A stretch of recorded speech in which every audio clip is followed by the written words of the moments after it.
What if I told you that certain rocks can pull water straight out of thin air and deliver it to your plants automatically? Welcome to Easy Gardening for Seniors and Juniors. No pumps, no electricity, no rain needed. Just rocks that literally create water from nothing but air moisture.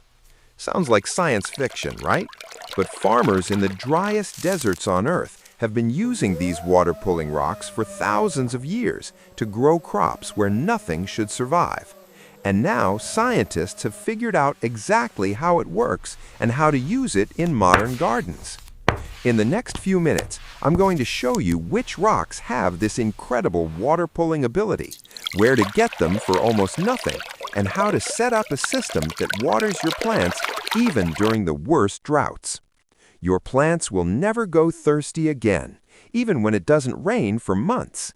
Even in the middle of summer heat, these rocks will be creating fresh water from the air every single night. Stay with me because this ancient secret is about to solve your watering problems forever. Let's talk about what happens during a drought. The soil dries out, plants wilt and die, water restrictions get put in place. You're not allowed to water your garden. And even if you could, municipal water is expensive. Some places are charging 2, 3, even 5 times the normal rate during water shortages. And here's what makes it worse. Even during a drought, there's still water in the air. Humidity, water vapor. It's invisible, but it's there. Every cubic meter of air contains water molecules. Even in the desert, even on the driest days, there's moisture in the air. But that water is useless to your plants. They can't access it. It just hangs there in the air while your plants die of thirst. Until now. Because certain types of rocks have a hidden superpower. They can pull that invisible water vapor out of the air and turn it into liquid water. Water that drips down to plant roots. Water that keeps your garden alive when nothing else will. And the best part is, these rocks are cheap or even free. You might already have them in your yard. Let me show you how this works. Secret trick. Here's the science behind water-pulling rocks. Certain rocks are naturally hygroscopic. That's a fancy word that means they absorb moisture from the air. When humidity in the air touches the surface of these rocks, the water vapor condenses into liquid water, the same way water droplets form on a cold glass on a hot day.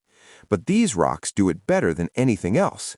They have millions of tiny pores that trap air and cool it down. They have high thermal mass that stays cool even when the air is hot. And they have mineral compositions that attract and hold water molecules. The result is that these rocks literally pull water out of the air and drip it onto the soil below. So which rocks have this power? The #1 rock for water collection is limestone. Limestone is porous, holds moisture, and releases it slowly. It's used in agriculture worldwide for this exact purpose. #2 is volcanic rock, specifically pumice and scoria. These rocks are full of air pockets that trap moisture and create condensation. #3 is sandstone. Sandstone absorbs water from the air and releases it gradually. #4 is clay-rich rocks like shale. Clay naturally attracts and holds water molecules. And #5 is zeolite. Zeolite is a volcanic mineral with microscopic pores that trap water incredibly efficiently. Now here's how you use these rocks to water your garden. The technique is called rock mulch condensation. Step 1, collect your water-pulling rocks. You need rocks that are fist-sized or larger. Smaller rocks work, but bigger is better.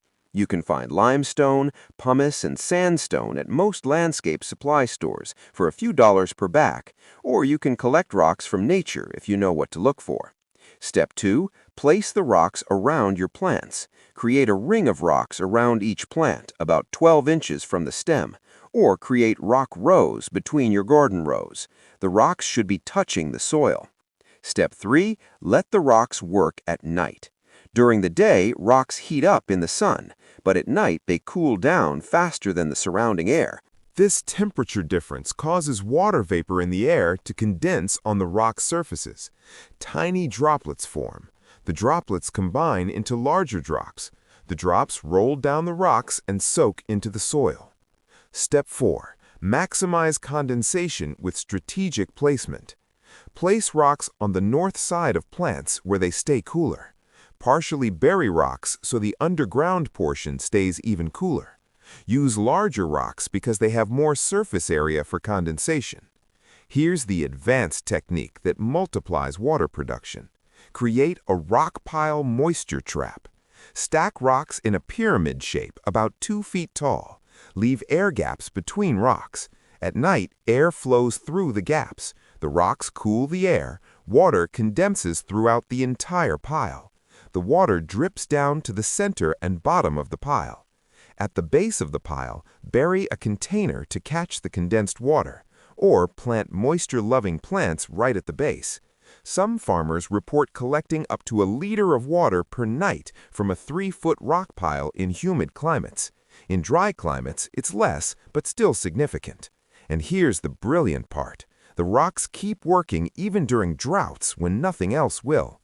Rain barrels run dry, wells run low, but humidity is always in the air. The rocks keep pulling water from that humidity night after night. Let me show you my rock mulch system in action. These are volcanic pumice rocks I got from a landscape supply store. $10 for a 50-pound bag. I've placed these rocks in a circle around my tomato plants, about 15 rocks per plant, each one fist-sized or bigger. These rocks have been here for 2 months. We haven't had rain in 3 weeks. It's been a dry spell. But watch this. I'm lifting up one of these rocks in the early morning. Look at the soil underneath. It's moist, darker than the surrounding soil.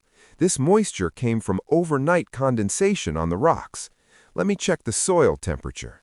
The soil under the rocks is 5 degrees cooler than the exposed soil. Cooler soil holds moisture better and reduces evaporation. Now let me show you my rock pile moisture trap.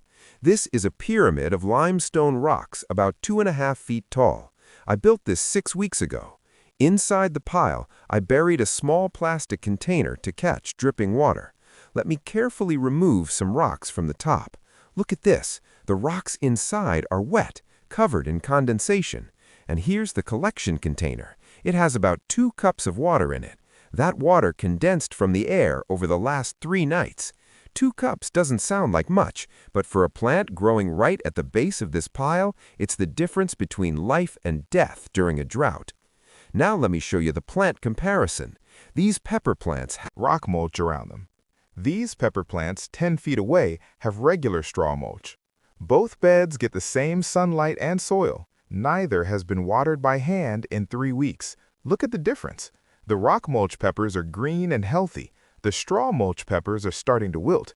Their leaves are drooping during the heat of the day. The rock mulch is providing supplemental moisture that the straw mulch can't. Now let me show you my zeolite experiment. Zeolite is a special volcanic mineral with incredible water-holding capacity. I bought a bag of zeolite for $15 at a garden center. It's sold as a soil amendment, but I'm using it for water condensation. I spread a 2-inch layer of zeolite around these cucumber plants. The zeolite absorbs moisture from the air at night. During the day, it slowly releases that moisture into the soil. The result is consistent soil moisture even without watering. These cucumbers haven't been watered in 2 weeks, and they're thriving.